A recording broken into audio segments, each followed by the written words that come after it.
Burundica, como el Mamo Contreras, Hoover, el coronel Hoover, Berríos, todos están vinculados a Pinochet.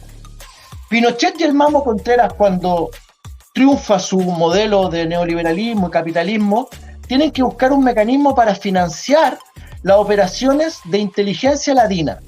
Entonces, estas operaciones de inteligencia, siguiendo el modelo de Oliver North, del coronel Oliver North, y de Irán Contras, que era traficar drogas para generar dinero negro para financiar operaciones de inteligencia, le siguen a los gringos.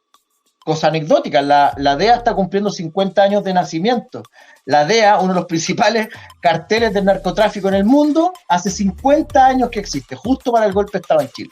Cuando Pinochet asume y el Mamo Contreras asumen el poder, arman una red de inteligencia en la cual utilizaron muchas empresas. Vamos a hablar de esas empresas, las vamos a mencionar, para empezar a través del tráfico de drogas y el tráfico de armas a generar toda un financiamiento de estas operaciones de inteligencia y contrainteligencia que buscaban exterminar a los chilenos. Este exterminio de opositores políticos fue financiado con dinero del narco y con dinero de la venta de armas. Esto está incluso comprobado, judicializado y atestiguado por los propios protagonistas. Declaraciones de Michael Townley en Estados Unidos. El Mamo Contreras. Procesos judiciales que están muy bien acreditados definen que Pinochet era el jefe del narcotráfico. Por lo tanto, no hay dudas que la familia Kast, la familia Lavín, que participaron del gobierno militar, de la dictadura militar de Pinochet, de este primer presidente narco, presidente autodeterminado, autoestablecido como tal, se enriquecieron del narcotráfico. Entonces no es casualidad, vecino, vecina, que en esta propuesta constitucional el narcotráfico quede sin sanción penal, porque es el negocio que ha financiado siempre la derecha chilena.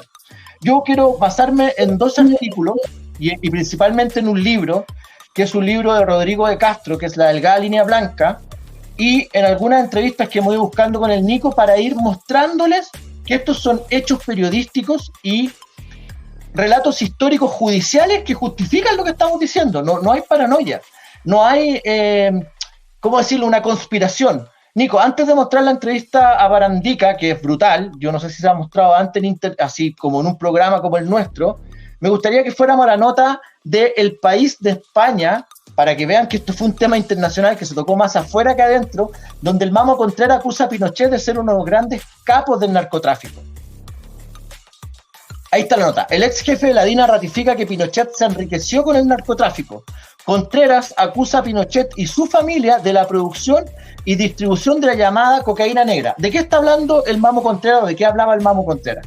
Berríos, el químico Berríos, que estuvo procesado por el asesinato de Orlando Letelier y también de Carlos Prats y por la generación del gas sarín, fue el que inventó la cocaína negra, una cocaína que era indetectable, o la cocaína líquida también, y que era el ayudante Michael Townley, que participaron en el asesinato de Orlando Letelier. Cuando el FBI comienza a investigar el asesinato de Orlando Letelier, se dan cuenta que la financiación, el financiamiento de este asesinato había nacido del narcotráfico, y Michael Townley trabajaba con Eugenio Berríos. Eugenio Berríos fue el químico que desarrolló el gas sarín y desarrolla la cocaína negra y la cocaína líquida. Lo asesina en el año 95, justo cuando Berríos, y lo asesinan los propios esbirros de Pinochet, sus ex colaboradores, la gente que no quería que declarara Eugenio Berríos, porque en Uruguay estaba a punto de declarar que el gran capo de la droga y el narcotráfico en Chile era Augusto Pinochet. O sea, por investigar el asesinato de Orlando Letelier, los propios norteamericanos se dan cuenta, el FBI, que dice que no le importaba el tema de la droga, porque ellos sabían que estaban traficando desde Pinochet a Estados Unidos y Europa, dicen y mencionan que Eugenio Berríos era el fabricante de esta cocaína negra, de esta cocaína líquida también, dos versiones distintas. Y cuando Berríos iba a declarar, lo mata en el año 95 en Uruguay, lo encuentra en una playa con 2 balazos en la nuca, amarrado con sus manos con alambre y enterrado con la boca hacia abajo en señal de traición. Lo matan los servicios de inteligencia del Uruguay y Chile. Participan directamente en su asesinato el año 95, cuando Pinochet todavía era comandante en jefe del ejército y podía ser procesado por el asesinato de Orlando Letelier. El segundo caso muy relevante es el asesinato del miembro del ejército Gerardo Hoover. Hoover iba a declarar en contra de Pinochet por las ventas de armas a Croacia. Y cuando está a punto de declarar, a Hoover lo asesinan. Y en el proceso judicial de investigación del asesinato de Hoover, aparece nuevamente Berríos, el Mamo Contreras, Pinochet y el narcotráfico. Pero no solo el narcotráfico, sino que aparece algo todavía mucho más complejo, que es la venta, tráfico ilegal de armas, en el cual Pinochet era el gran capo. Entonces toda la dictadura se financió, los servicios de inteligencia, los aparatos represivos del Estado, a través del narcotráfico y de la venta de armas. Y eso le tocó a todas las familias una parte. A la familia Pinochet, a la familia Kass, a la familia Lavín, que participaron activamente en el gobierno del general Augusto Pinochet, del dictador, del tirano, que se enriqueció, y esto también quedó judicializado en la investigación del Banco Rix. Cuando se encuentra la fortuna de Pinochet en el Banco Rix, se empieza a demostrar que esa fortuna no puede haber salido de, además de los robos y las privatizaciones que hicieron de Sokimich y otras empresas, sino que sale principalmente de la venta de armas y la venta de drogas. Quiero, Nico, que mostremos la nota de El Ciudadano, que la podamos ser muy precisos con los datos para no equivocarnos en nada, que ustedes también la replicaron en la revista de Frente, y como este programa sale por El Ciudadano, que la vayamos revisando. Baja un poquito. ¿Qué es lo que cuenta principalmente esta nota? Que es una recopilación de otras notas, además, que hace el historiador Jorge Molina Araneda, fue compañero mío del Colegio Internacional, que principalmente Pinochet se hizo multimillonario gracias a la producción y tráfico de cocaína. Esto lo denunció el Mamo Contreras y fue publicado inicialmente el año 2006 en La Nación, cuando todavía La Nación existía como tal, antes de que Piñera la cerrara. Recuerden que Piñera cerró La Nación domingo y su circulación en Chile, él que dice defender la libertad de prensa. Contreras hizo llegar por escrito sus acusaciones contra Pinochet al juez Claudio Pavés, magistrado que investigaba el asesinato en 1992 del coronel Gerardo Hoover y el tráfico de armas a Croacia. Contreras afirmó que la cocaína era fabricada en un complejo químico que el ejército posee en la localidad de Talagante por el químico Eugenio Berríos, quien también pertenecía a la DINA y fue asesinado en Uruguay a principios de la década de 1990. El encargado de distribuir la droga en Estados Unidos y otros países, así como depositar posteriormente las ganancias en las cuentas de Pinochet, que poseían en diversos bancos internacionales, era, de acuerdo a Contreras, el sirio Monser Alcázar, que era además una persona sindicada como terrorista internacional.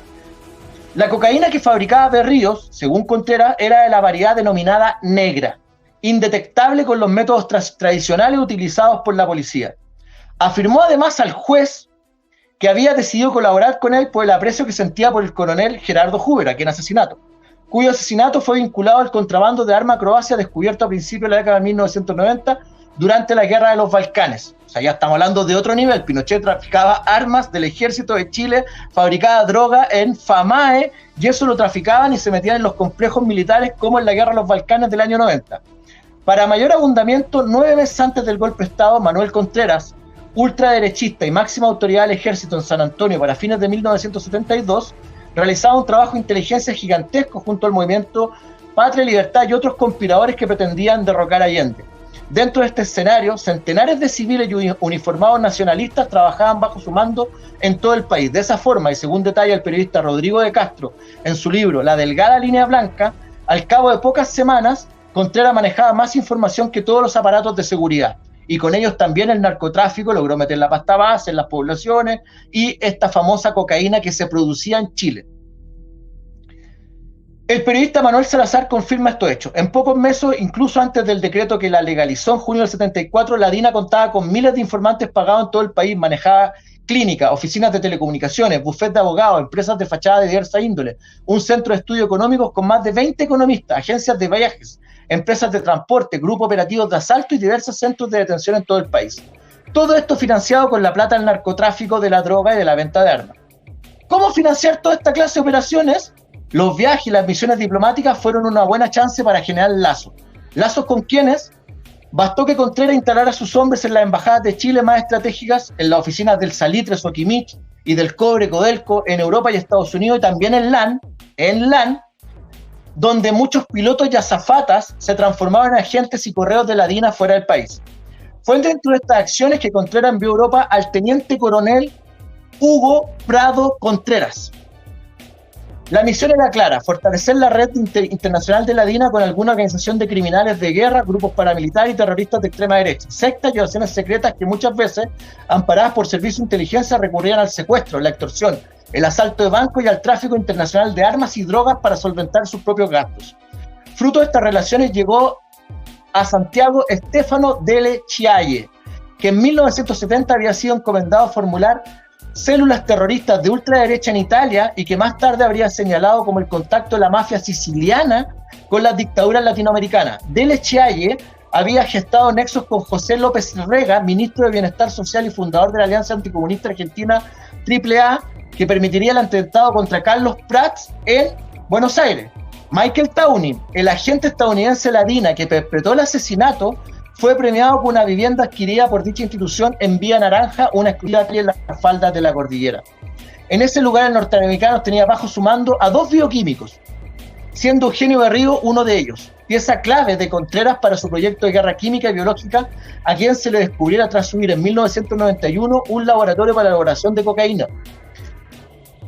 Una historia que no terminó bien. En 1995, un grupo de pescadores descubrió una playa cercana a Montevideo el cuerpo de Berrío. Lo encontraron con 2 balazos en la nuca, las manos amarradas con alambre y enterrado boca abajo, describe Salazar. En la investigación de los asesinatos de los agentes de la DINA, Gerardo Huber y Eugenio Berrías, quedaron en evidencia algunas redes. Huber trabajó con Michael Towney en la fabricación de armas químicas. Le destinaron al complejo químico el ejército en Talagante, donde incluso las ofició de gobernador. En 1991, en la dirección logística del ejército estaba a cargo de la compra y venta de armas al exterior. El dictador Augusto Pinochet estaba al mando de este tráfico por el que recibía comisiones a través de compañías offshore y de fachada. Cuando se descubrió el tráfico ilegal de armas chilenas en Budapest, Huber fue asesinado poco tiempo antes de que atestiguara. El bioquímico Berrío fue asesinado en Uruguay por miembros de los ejércitos chileno y uruguayo. Berrío, implicado en el caso Letelier, producía la mítica cocaína negra, además del gas sarín. Aún se investiga su participación en la muerte de Eduardo Frei Montalva. Berrío fue ayudante de Towney en el cuartel de la agrupación Quetropillán, dependiente de la brigada Mulchen de la DINA. Vivió en la casa de Towney en Locurro, donde mantenía un laboratorio. A fines de la década de 1970, Berrío se integró al complejo químico industrial del ejército. Desde ahí traficaban y generaban drogas. Cuando comenzó el negocio de la cocaína y la pasta base en Chile, la élite del narcotráfico se codeaba con la alta sociedad de Viña del Mar, donde la figura era el empresario Manuel Lozada, cuyo naviero Harbour fue descubierto por guardacostas de Estados Unidos cargando 5 toneladas de cocaína del cartel de Cali. Se sabe, asimismo, que el narco Carlos Zuloagua, representante del cartel de Cali después del de Medellín en Chile, tenía de contacto a un coronel de la inteligencia militar. Traían cocaína del exterior para reelaborarla en Viña del Mar, donde la transformaban en cocaína líquida para enviarla a Estados Unidos en botellas de vino. Así traficaban la droga desde Chile. También en Viña del Mar vivió el narco peruano Máximo Bocanegra, ex agente de inteligencia militar y amigo de Vladimiro Montesinos, otro amigo de los Luxis, que también son amigos de los paraguayos, que también están acusados de venta de armas, que también están acusados de venta de drogas, el ex vicepresidente del Paraguay. Y aparecen los Luxis porque están vinculados a Vladimiro Montesinos y otra gente que está a favor de este proceso dirigido por la ultraderecha o narcoderecha, como podríamos llamarla a partir de ahora.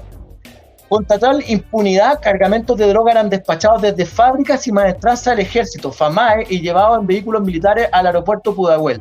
Su destino era principalmente Europa y puntos intermedios. A menudo el aeropuerto de Port-au-Príncipe en Haití o Islas Canarias. Hoy se sabe que Pinochet mantenía cuentas secretas en el Banco Rix y otros proveía con recursos de la caja militar por más de 20 millones de dólares, es muchísimo más. El 6 de febrero del 75, Towney y su esposa llegaron a Miami con la misión de fortalecer los lazos con los grupos anticastristas.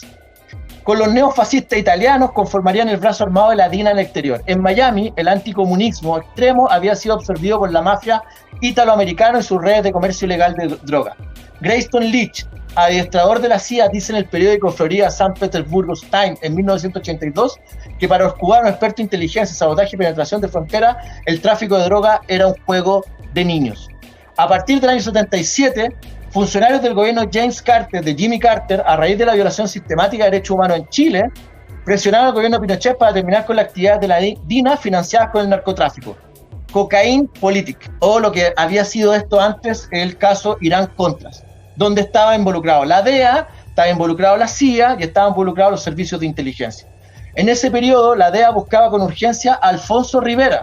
¿Quién era Alfonso Rivera? Personaje que monopolizaba la producción de pasta base y cocaína en Perú y que habría contado con el contacto de un alto oficial del Ejército de Chile, según informante de la propia DEA. Bueno, sigue. Si esto no es suficiente como información, les queremos mostrar un video casi inédito que preparamos con el Nico, que se ha publicado en otros portales, pero nunca se ha discutido, Hugo, como tal, de Barandica, que era un ex infante de marina norteamericano, agente de la CIA, que estuvo preso en Chile por narcotráfico y que él en esta entrevista dice que está dispuesto a acusar a Pinochet, al Mamo Contreras, ya los servicios de inteligencia. Es brutal que esto no haya sido una noticia nacional en Chile y cómo encubrieron todo este narcotráfico. Nico, si podemos mostrar el video de Barandica. El nombre de nacimiento es Frank Ivan Barandica y el nombre asumido, para esos propósitos es asumido, pero con el cual yo ingresé a Chile y ingresé legalmente a Chile y obtuve mi residencia permanente, es Trinidad Moreno. Nunca he usado en Chile otro nombre que no sea Trinidad Moreno. ¿Quiénes fueron los que lo contactaron en Chile para que solucionar los problemas? Personal de la CNI. ¿Se acuerdan los nombres? Tuve la oportunidad de llegar a conversar con una persona muy en específico, que era con Álvaro. Tuve después la oportunidad de conocer ahí mismo, en el mismo sistema, a otras personas que estaban involucradas y cargaban camiones de aquí hacia Bolivia, hacia Perú, y se vendían productos químicos que eran utilizados para el proceso de cocaína. Y muchos de esos productos salieron del laboratorio químico del ejército en Talagante. Desarrollé actividades que son de importancia dentro del narcotráfico, sabiendo de que a este país se ingresaba gran cantidad de cocaína por intermedio de Batish Motors en los motores que venían procedentes de Brasil y que paraban en diferentes lugares y se llenaban con cocaína que se traía a este país para luego ser exportada. La única persona que yo conozco que estaba directamente involucrada con esas operaciones venía a Batish Motors.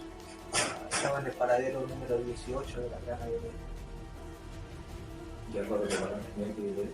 No sé, Álvaro Corbalán era, en realidad, Edgardo Batish era la mano derecha de Álvaro Corbalán. Las reuniones se celebraban en Pamae, en los campos de Pimartex, y estuve reunido con 5 personas ahí. Pero cuando la conversación se dio inicio a la conversación real, Álvaro se retiró. ¿Algún familiar de Augusto Pinochet estaría metido o involucrado en algún acto? Bueno, más tarde aprendí de que Batish Motors pasó a ser Chilena Motors y de que en realidad los socios de eso eran Ricardo Batish y el hijo mayor del general Pinochet.